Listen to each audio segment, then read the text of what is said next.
మేము ఒకటే ఆలోచిస్తున్నాం.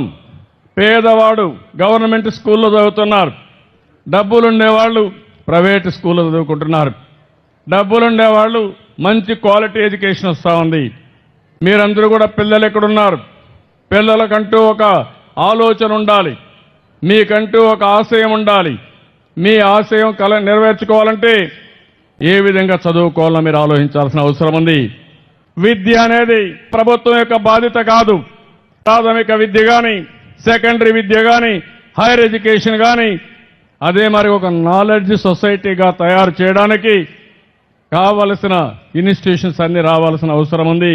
ప్రపంచంలో బెస్ట్ యూనివర్సిటీస్ వచ్చాయంటే ఆ యూనివర్సిటీస్ అన్ని కూడా సిఎస్ఆర్ ద్వారా వచ్చాయి, కార్పొరేట్ సోషల్ రెస్పాన్సిబిలిటీ ద్వారా వచ్చాయి. దాతల ముందుకు వచ్చారు, వందల వేల కోట్ల రూపాయలు డొనేట్ చేశారు, యూనివర్సిటీస్ పెట్టారు. మీరు స్టాన్ఫోర్డ్ చూసినా, హార్వర్డ్ చూసినా, లేకపోతే ఇంకొక ఏ యూనివర్సిటీ చూసినా ఇదే మారిగా వచ్చాయి. దాతల ముందుకు రావాలి. మీ భుజ స్కంధాలపైన ఈ ఎడ్యుకేషన్ ఇన్స్టిట్యూషన్ పెంచే బాధ్యత తీసుకుంటే సుజావుగా జరుగుతుంది.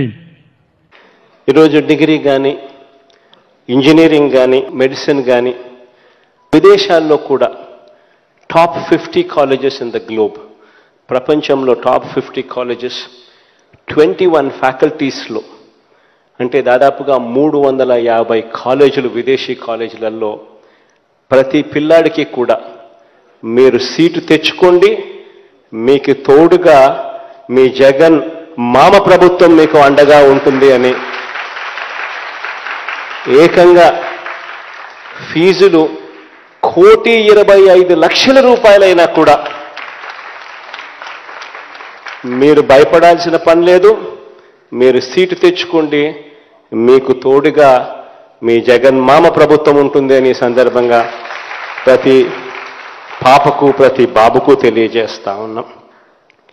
ఈరోజు మొట్టమొదటిసారిగా రాష్ట్రంలోనే కాదు దేశంలో కూడా ఎక్కడ జరగని విధంగా చదువులను ప్రోత్సహిస్తూ బడులకు పంపేలా తల్లులకు సైతం అమ్మ ఒడి అనే ఒక గొప్ప కార్యక్రమం తీసుకొచ్చిన ప్రభుత్వం కూడా ఈరోజు మన రాష్ట్రంలోనే మీ అందరి ప్రభుత్వమే అని చెప్పడానికి కూడా గర్వపడతా ఉన్నా.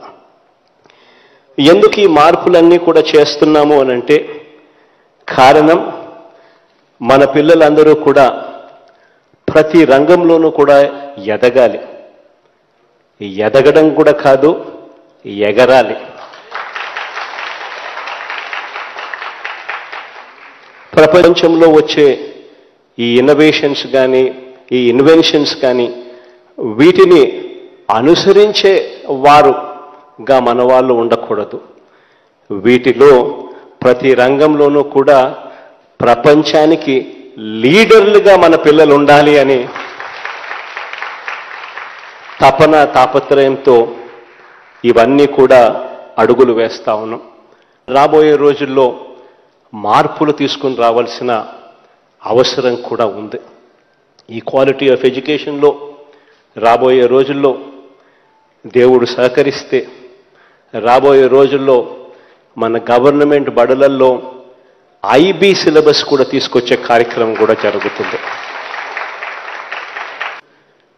గవర్నమెంట్ బడులలో చదువుకుంటా ఉన్న పేద వర్గాలు ఈరోజు నిజంగా గవర్నమెంట్ బడులలో ఎవరు చదువుతూ ఉన్నారు అని అంటే అట్టడుగు నిరుపేద వర్గాలు, నా ఎస్సీలు, నా ఎస్టీలు, నా బీసీలు, నా మైనారిటీలు, నా నిరుపేద వర్గాలు, ఈ పిల్లలంతా కూడా రేపొద్దున ప్రపంచాన్ని ఏలో రోజు కూడా త్వరలోనే వస్తుంది.